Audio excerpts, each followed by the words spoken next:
Alright, welcome back to another Neotech Spotlight. Today we're going to be going over your early game mechanics. There's only really two big early game things, and that is the dual crafter and the grinder. So, with the dual crafter, it's very simple. It's two crafting grids. Let me get some wood just to show a little bit about what this can do.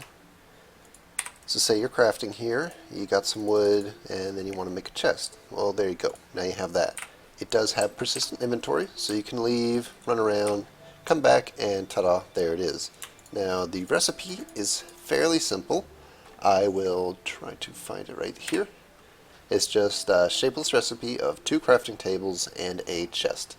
Fairly simple. That's all it does. It's got two tables, and it holds stuff. Alright, moving on, we have the grinder. Now, the grinder is an early game ore processor. It's fairly simple. You put stuff in the top, you jump on it, and it grinds. So let's go over what all this accepts. This uses the Neotech registry for the crusher. So if I go here and I go to the grinder, you can see here we add some default recipes. We have the redstone ore, lapis, pretty much anything you could do in the crusher without the secondary output. The secondary output for the crusher, of course, is with the expansion upgrade, but we'll get into that later. The grinder has full NEI support, so anything that gets added you should be able to see here. You can see it handles just about any ore, even diamond ore, emerald ore, clay, all that fun stuff, glowstone, coal ore, you can do wool into string. It's pretty simple. It's exactly as you would expect. It's a grinder. So let's go over how you use it. So let's say I got me some lead ore.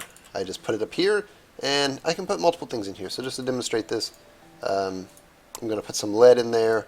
Let's put some silver, and what else? Let's do some tin. Why not? So as you can see here, the block itself is just the grinder. The recipe for that is also very cheap. If I can find it. Oh, it's the very first one. So it's any smooth stone and or alternate stone. You can get this without even needing a furnace, because you can use just regular diorite, polished, or just regular stone. I did this because, one, it's part of the ore dictionary, and two, it's just easier. I mean, who wants to use this stuff? At least now it has a usage. So now we have the stick and cobblestone, and there you go, super cheap. Inside the grinder, you have input, grinding, output. Nothing's getting put into that, and you can't put stuff in manually. So how do we figure this out? You can see it picked up into there. Well, you do pressure plates. So if I get some pressure plates, the supported pressure plates are wood, which does a flat 1 times progress. Stone, which does a 133, or a 125, sorry. Copper, which does a 1.5 times. Iron, which does a 1.75, and gold, which does a 2 times as much. Now, what that means is that every time you jump on this, it will increment this percentage a certain amount. The higher tier of the pressure plate you have, the more it will move it. Now, before you think it relies on the redstone signal, it does not. So if I stick this here and start toggling this a lot, you can see nothing happened. And even doing this and then stepping on it and off of it will not work. The way this operates is based on your fall distance. So certain things that reduce fall distance will make this inoperable. A lot of later game things, in order to remove fall damage, will change your fall distance to 0.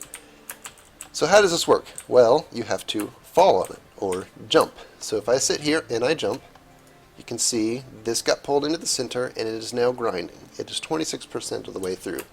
If I continue to jump up and down on this, eventually this ore will be ground. 86%. And of course, I'm using the wooden pressure plate, so this takes a little longer. And there you go. The lead got put in the output, and the silver ore got pulled in. To show you that this is a little bit faster, let's put gold on here. And again, it's not reliant upon the redstone signal this creates. All that's being detected is a player landing on the grinder, and then it checks if there's a plate on top.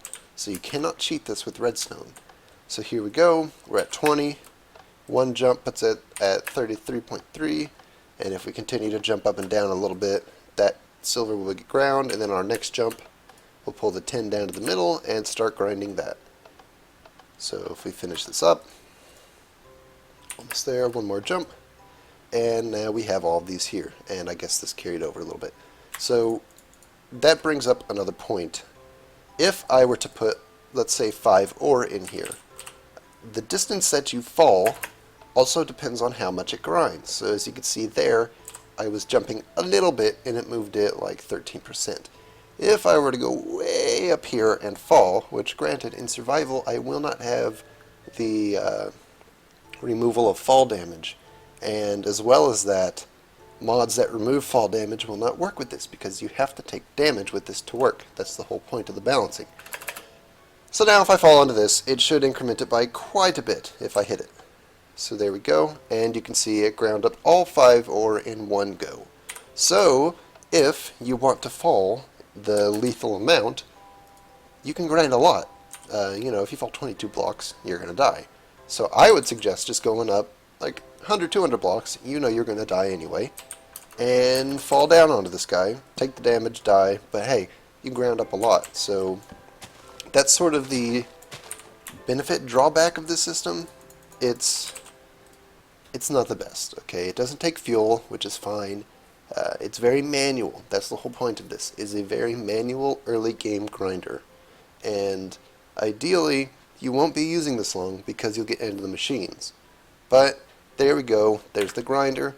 There's the dual crafting. With that, we're going to move on to some of the machines, and I'll see you in the next video.